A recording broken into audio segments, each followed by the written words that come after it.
Hi guys, welcome back to another episode of Lipstick and Lattes.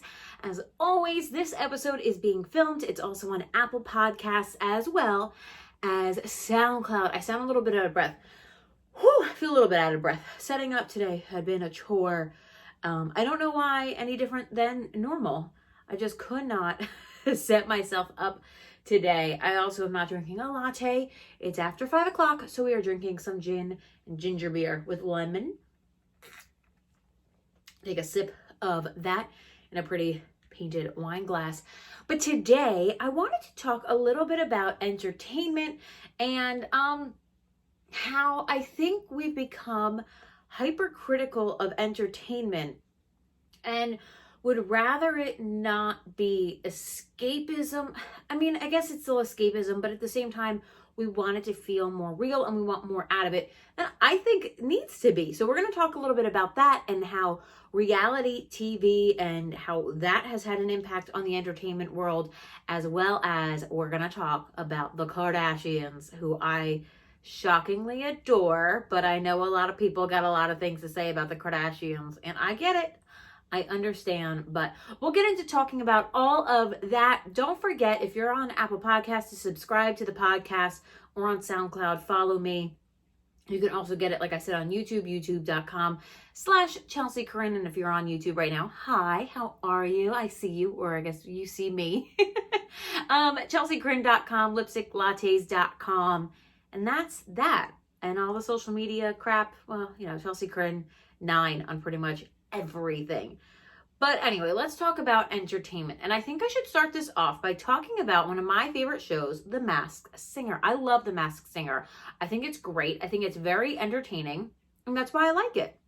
And this is where this conversation is, where I'm trying to get it to go, is I think nowadays we are expecting more out of our entertainment than ever before. We don't want a show to just be entertaining. We want it to incite something. We need it to have a message. We need it to mean something. We need it to feel real and like get into those emotions. And I like The Masked Singer, which does none of that. It's not a contest. If somebody wins, it's not a singing contest. It's really just for fun, and it's entertaining, which for me is enough. For a lot of people, that's not enough anymore. They need something that is going to stir something up inside of them. I know a lot of people who don't like The Masked Singer, and the reason they say it's because it's stupid. And I say, I know it's stupid, but that's why I like it. I like it because it's stupid and goofy, and it means nothing, and it's a great escape for a moment. I like entertainment for the escape part of it. I like to read books that don't feel like it's hitting me to the core. I like it to just like get away from real life for a moment, because real life is hectic and real life isn't fun a good chunk of the time, especially not right now. It's not a fun world out there right now. And with entertainment that is just purely entertaining for entertainment's purposes is great. I think that is enough for me. My brother and I will get into a conversation about certain movies all the time. He goes, well, that's not a great film. I said, no, but it's entertaining. It's a good movie, and it doesn't have to be a great piece of art to me, because art is subjective, and people will say modern art or abstract art when you're going to actual physical paintings isn't art, but to that person it is art. And we'll get into arguments all the time. I said, he'll have a movie on. I said, but it's so boring, it's not entertaining. And he said, well, it's not supposed to be entertaining. I get it. It doesn't have to be, but it is under the entertainment thing. And that's where you're crossing over art and entertainment. And I think we sometimes confuse the two. A good movie, an entertaining movie, doesn't have to be necessarily a beautiful piece of subjective art. It could just be an entertaining thing. And the same thing is that pieces of art in film concern usually aren't entertaining. So why would I want to watch something that isn't going to at least entertain me and distract me for a moment, rather than thinking, all right, when is this going to be over? And I can't wait for it to end, and I'm missing out the message, because to me it was boring, or for a lot of other people it might be boring. Just because you're giving a message doesn't mean it's going to be good. And I think a lot of times people are very on two sides of the coin here. Some people need a movie or a TV show to have a message. They need it to push sometimes an agenda or whatever that may be. And then there are other people who are like, no, stop throwing the agenda down my throat all the time, which is definitely a valid argument. I understand that. I'm kind of somewhere in between. I like when movies have a message, but they better be entertaining as well. Otherwise, I'm not going to watch it. And your message to me means nothing because I wasn't entertained. That's what movies are supposed to be. They're supposed to be entertaining. They're supposed to give us an escape for a moment. And I think that's why we like reality TV. Why it's so popular anymore is because our movies have become so ingrained in a message, and we don't have like the Mo, Larry, and Curly Three Stooges types of things anymore. We need the Kardashians and people like that to be the Mo, Larry, and Curly. Mo, Larry, and Curly. There we go. We need those people to be, the butt of the jokes. And well, or fortunately, I guess the Kardashians have made a lot of money off of being the butt of a lot of jokes. They've made money off of it, and it's worked, and it works for a reason. 90 Day Fiance. I love 90 Day Fiance. It is my favorite reality show. I don't like The Bachelor or anything like that. I'm not into the dating competition shows, but 90 Day Fiance, especially Pillow Talk, is great. Why? It's entertaining. And I do feel bad for some of these people sometimes. I won't lie. I feel really bad sometimes. But for the most part, it's just an entertaining piece of television that lets me forget about whatever it is for a moment. I love Naked Survivor. Naked Survivor, that's not a show. Naked and Afraid. Again, it's not teaching me anything. It doesn't mean much, but it's entertaining. And that's why I think reality TV, let's not get into the money aspect. Reality TV is super inexpensive to produce, and unlike other television shows where you have to produce a pilot to get picked up, and producing a pilot is very expensive. Well, when it comes to reality television, you just have to have an idea. You don't have to have a pilot. So that means you're saving the studio already so much money because they don't have to produce a pilot on a show that might not work. You just got to get a camera in front of somebody and see what happens. So it's a lot less money, which is why, reality TV for production companies and networks is so great for them because it's a business and they need to make money. But also it is a way to peer into somebody else's life that is usually a caricature of life, and it's absurd. But I'm going to keep saying the word over and over again until it's ingrained in your head. It's entertaining. And the Kardashians, I think, are like the perfect example of that. We love to hate the Kardashians so much, but their show does well because it's just stupid and ridiculous. And you see these people doing things that you're like, this can't be real. Like, you can't think this is a smart idea. Does it mean anything? Not a thing. Is it going to teach you anything? Not at all. But sometimes it makes you feel better about yourself. You'll probably laugh at their expense, and they know it, which is great, which is why I love reality TV for some of it. Is that they know they're the butt of the joke and they're in on the joke, which makes it better. I like when people are in on the joke. I don't like laughing at somebody for laughing at them's sake. I like laughing at them knowing they're at the butt of the joke. And the Kardashians are one of them. They know what they're doing. They know exactly what they're doing. Every time they do something absurd, they know what they're doing, and it's getting to you, and it's great. Oh gosh, there's just something about the vein of reality TV that is done just to get people to hate it that I kind of have like this weird sadistic appreciation for, because they know how to manipulate people enough to get them to watch something that they hate. And it's fantastic. The mind that has to go behind it. People will think they're stupid, but no, they're geniuses. They're getting you to buy into something that you don't like. And what's even better is with the Kardashians, is that every time that you comment on any post from any entertainment magazine saying that, I hate seeing anything about Kardashians, I don't want to see this on my page anymore, stop writing about the Kardashians, guess what? You're going to get more posts about the Kardashians because that's how social media works. You comment on anything on a page, and if now the algorithm is reading that as you like that thing. So the entertainment page sees that, and it's like, oh, people respond more if I write about the Kardashians. It doesn't matter if you're saying you love them or you wish they would just go away and you never have to read anything again. It doesn't matter.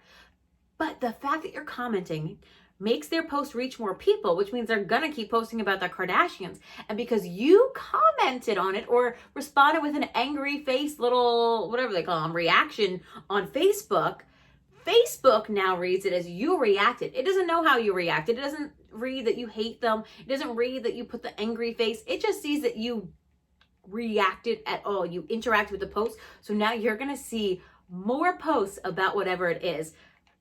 I think it's fantastic. It's amazing how the social media industry and entertainment industry work, because they can manipulate people into consuming more of things that they don't like. And it's so remarkable. I have such a fascination with that world. But getting back into the entertainment aspect of movies, like we'll put it this way, I'm a huge Marvel fan. I love the Marvel movies. Now, do some of them have a lesson behind it? Maybe. Some of them, and that's a stretch, but they're entertaining. They've got bright colors. Well, somewhat. They're kind of muted colors, but they've got interesting, some people won't even say they're interesting characters. I find them interesting characters doing crazy things that aren't anything that I could do ever in my life. They're superheroes, which already makes the world of escapism, like my mind is like, psh, and they're put in such a way where, yes, or should rephrase it. No. Is the acting amazing?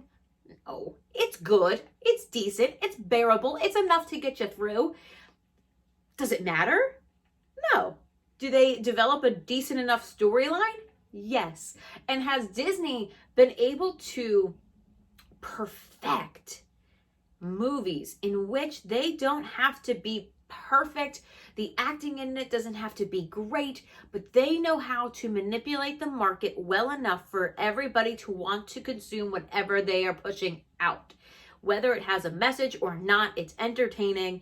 It's not, yes, they're spending a lot of money. I can't say there's not a big budget behind it, but even kids' movies, all their kids' movies, it's not a crazy budget for those things, but they know how to be in the market they are. And it's something that we've never seen before, and we'll probably never have a company like Disney ever again. This is it. This is the buck stops at them. And I don't mind them taking over the entertainment industry because I enjoy the content they put out. It's something, I love sitcoms because they're goofy, they're stupid. Do they mean anything? No. I've got what is this called? Friends hoodie on that says Pivot with a couch from one of the best scenes from Friends, because it's entertaining. And that's what sitcoms are. They're just purely entertaining. They don't have to be insightful at all. They don't have to mean anything. They just give you an escape for just a moment. And I appreciate that. And it's better than, sometimes therapy, I guess, or drinking. But I guess me saying that as I'm sipping a gin and ginger beer isn't a great thing to say, but let's sip anyway. But yeah, I know that was kind of a rant, but I did want to talk about it because I get into arguments with people all the time, especially when it comes to Marvel movies. They're like, well, they're not good movies. I said, no. There's a difference between a great film that just is like beautifully shot and the acting and the script writing is exquisite. But then there's the other aspect, which is where I like, is just yeah, it was fun. It was a good time. I enjoyed it. And that's that. One of my favorite movies is Breakfast at Tiffany's. It's, well, if not my favorite movie. And is there a message behind it? Yes. But is it just an entertaining off the wall movie? Yes. And that's why I like it. I like to escape reality for a second. And there's nothing wrong with people who do like that. And if you get, that's just a stupid movie and blah, blah, blah. I guarantee you, if you are into stupid movies, you have heard it a time or two from people thinking, well, that's not a great movie. The acting wasn't great. The lighting wasn't great. The filming wasn't great. The editing wasn't great. It doesn't matter. Did you enjoy it? Yes. Was it entertaining to you? Yes. And that's it. Doesn't matter about anything else. And that's all it's supposed to be. It's called the entertainment industry for a reason. But that's not that. This is, I think, a shorter one. But it was just on my mind lately because of talking to people and getting made fun of for my personal film preferences and my obsession with the Kardashians and I'm going to call it their business model. I think it's interesting how they work. But yeah, that is Lipstick and Lattes. I think this is episode 5. I don't know where we're at anymore. But like always, subscribe on Facebook, YouTube, youtube.com/Chelsea.Corrine, on Apple Podcast, Lipstick and Lattes, and on SoundCloud. I think it's under Chelsea Corinne, but Lipstick and Lattes. And like I said, I'm not drinking a latte today. I am drinking a gin and ginger beer with a squeeze of lemon, and I have no lipstick on because it's quarantine and I wasn't putting on makeup today. But I have been wearing, I think, the lipstick I wore last week as well, which was Bikini Bottom from Sofia Nygaard X Colourpop, has been my favorite lipstick. And this isn't a lipstick thing, but I just got dry conditioner. It's a spray conditioner. Ladies, if you have, like, my hair the next day is like not exactly the softest and it's a little bit tangled, dry conditioner, found it at Target, sprayed it in my hair last night. My hair was like, I immediately sprayed and it was like silky. I was like, what is that? It was like a miracle. I've never experienced it before in my life and I'm obsessed. I like it better than dry shampoo. Putting that out there. Better than dry shampoo. All right, I will see you guys back here next Friday. Hope you enjoy the rest of your day and your weekend. Monday, I'll be back on YouTube with a makeup video. For past Wednesday, I made tiramisu crepes. That's also on YouTube.